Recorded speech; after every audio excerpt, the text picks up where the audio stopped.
Eu me chamo Daniele Santos, esse é o canal Verdadeiramente e eu estou aqui hoje para te fazer uma pergunta. Você já errou alguma vez na vida ou você é uma pessoa perfeita? É sobre isso que eu gostaria de refletir aqui com você nesse encontro de hoje e, é claro, vou ficar muito feliz se você puder deixar o seu comentário a respeito do conteúdo e talvez compartilhar com alguém que mereça também fazer essa mesma reflexão. Bom, mesmo a gente não acreditando em Deus, não tendo uma religião, né? Alguns de nós, é inegável que a referência que Jesus nos trouxe como pessoa, das suas atitudes, dos seus ensinamentos, é extremamente grandioso. Na minha visão, Jesus foi um terapeuta por excelência. E uma das coisas que ele nos ensinou foi em relação ao erro. Primeiro pelas ações, primeiro pela forma de acolher e de respeitar todas aquelas pessoas que cometiam erros, que faziam escolhas equivocadas. E segundo por uma frase muito marcante que ele disse que o amor cobre uma multidão de pecados. Na verdade, o pecado, o sentido etimológico da palavra pecado é errar o alvo. Então, nós temos essa capacidade ainda, né? Nós ainda vivemos essa realidade de errar os alvos da nossa vida, das nossas escolhas, muitas vezes. Só que é tão interessante que mesmo que toda pessoa erre, que ninguém, exatamente ninguém, com exceção do próprio de Jesus mesmo, né? Ninguém é perfeito.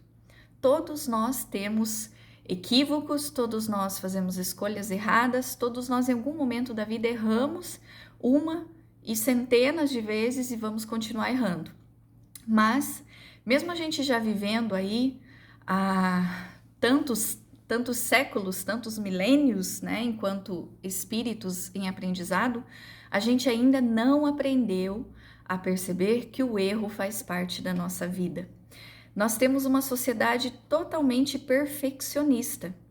Claro que a gente não pode generalizar, mas quando, em que época, em que momento da nossa vida o erro foi algo reconhecido como processo de aprendizado? Na verdade, o que acontece é o contrário.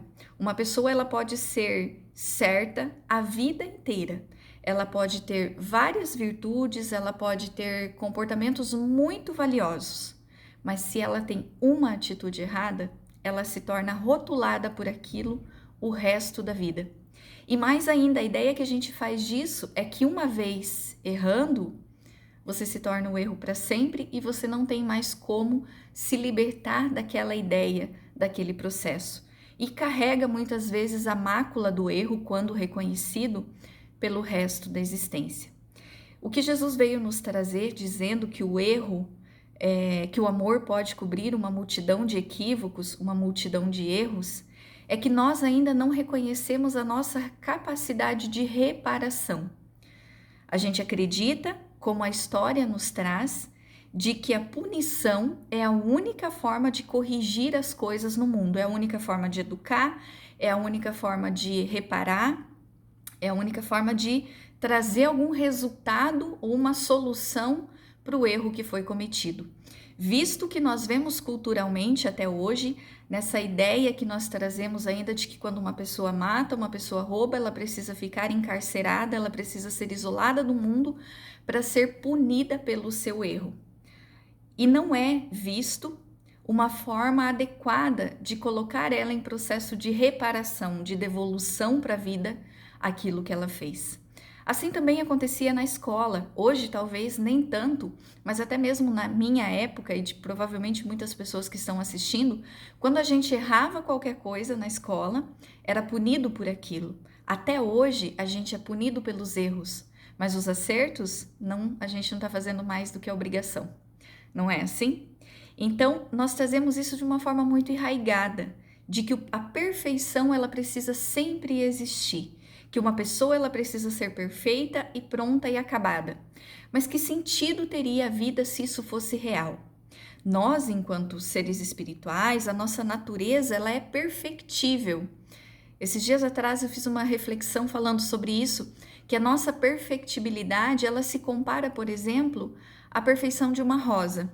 Uma rosa ela não nasce perfeita simplesmente, mas ela tem o potencial da perfeição. Então, quando ela vai crescendo, a roseira vai crescendo, o botãozinho vai se formando, ela está ali manifestando a sua perfeição, mas ainda perfectível, ou seja, ela não está pronta, ela não está no seu estágio final. E quando ela chega nesse estágio final, quando ela já mostra todo o seu esplendor, a sua beleza, o seu perfume, ela caminha em direção à morte. Assim também somos nós, seres humanos. Quando nós buscamos a perfeição absoluta, a gente está caminhando para o fim da trilha. O que tem depois da perfeição? Se você já tivesse nascido perfeito, se eu já fosse perfeita, qual sentido teria em viver, aprender, em se desenvolver, em buscar ser uma pessoa melhor, mais evoluída, diferente daquilo que você acredita, dos padrões negativos, das crenças limitantes que você carrega? Não existe perfeição nesse nível, existe capacidade de perfeição. E como a rosa, que vai sendo regada, que vai recebendo os nutrientes da terra, a iluminação do sol, todas as vitaminas, tudo que ela precisa, ela vai assimilando isso gradativamente para que ela consiga manifestar a sua perfectibilidade. Assim também somos nós. De acordo com o que a gente assimila, de acordo com o que a gente vive, de acordo com o que nós interpretamos da vida, nós vamos desenvolvendo essa capacidade intrínseca que faz parte da nossa natureza de sermos perfeitos. Mas a perfeição não é um lugar, é um processo que nós vamos viver a partir do momento que a gente se reconhece como pessoas que erram, sim, mas como pessoas que podem se permitir reconhecer o próprio erro. E eu sinto muito que nessas palavras de Jesus, trazendo o reconhecimento do amor como fórmula, como ferramenta, como combustível ou como oportunidade de reparação. E o amor não é aquele amor utópico que a gente acredita, que a gente vê o amor humano, o amor entre homem e mulher. É o amor que transcende, é um amor de olhar diferente, é o amor de compaixão, de reconhecimento de além. É o amor que mostra que quando você olha para uma pessoa, você reconhece que ela não é o erro. Ela é muito mais do que o erro, porque por trás daquele erro existem muitas potencialidades. Ela pode ter errado uma vez, duas, três, 10, mas o fato dela ser alguém, ela já é um acerto. Porque quando a gente condiciona alguém a ser um erro, pelas atitudes que ele teve, indiretamente nós estamos negando a potencialidade divina, o amor divino. Indiretamente nós estamos rejeitando o criador desse ser, dizendo que Deus é um erro, porque ele conseguiu criar uma pessoa errada, um ser errado. Então, talvez essa perspectiva nos traga a compreensão de que nós podemos desenvolver o chamado senso de responsabilidade. A responsabilidade, ela é o caminho do meio entre você punir, entre aquele movimento de indignação, de não aceitar, de apontar o dedo para o outro, de querer que as outras pessoas sejam perfeitas. E também aquele outro movimento extremo que é a culpa. O sentimento de ser um erro e de não se reconhecer capaz de, puxa vida, eu errei, mas eu posso refazer isso. Eu posso recomeçar, eu posso reparar, eu posso utilizar disso aqui para ser melhor, para crescer muito mais. Esse conceito é extremamente libertador, porque o senso de responsabilidade nos traz a ideia de que erramos sim, mas podemos ser muito mais do que os nossos erros. E hoje, o que a gente tem mais enfatizado, entra época, sai época, entra experiência, sai experiência, são os erros das pessoas. Dificilmente a gente valoriza, enfatiza aquilo que é bom. E eu acho interessante que a gente fala, ou usa ainda na nossa cultura, como eu comentei anteriormente, sobre a necessidade da punição como forma de reparar o erro. Para mim, é como se você quisesse limpar um lugar que está extremamente sujo e para fazer essa limpeza você pegasse um balde sujo, com água suja e com um pano sujo. Que resultados você vai ter? Que resultados nós teremos? Na verdade, que resultados nós estamos tendo? Porque isso já faz parte da nossa história. Quando foi que a punição resolveu alguma coisa? Quando foi que brigar, que bater, que prender criou algum processo diferente dentro de nós, né? Se isso fosse real, a cadeia seria a fábrica de anjos, porque a punição ali é muito grande, mas não é o que acontece na realidade. Então, esse senso de responsabilidade, ele nos traz a consciência nem da desculpa e nem da culpa, mas nos coloca no caminho da reparação, independente do que a gente possa ter feito, independente do que a gente ainda vá fazer, porque nós vamos errar muito, até mesmo para poder aprender. Assim como Thomas Edison, né? Felizmente ele tentou mais de 1000 vezes fazer uma lâmpada e ele disse que descobriu como não fazer uma lâmpada e não que ele errou tantas vezes. E nós? Quantas vezes a gente erra e se rotula e estaciona por ter escolhido um caminho equivocado? E o que é mais interessante dentro de tudo isso é que a gente tem dificuldade de perceber que todo erro tem uma intenção positiva. Mas como assim? Tem. Se você olhar por trás de toda a atitude, por mais cruel que seja, todo erro tem uma intenção positiva.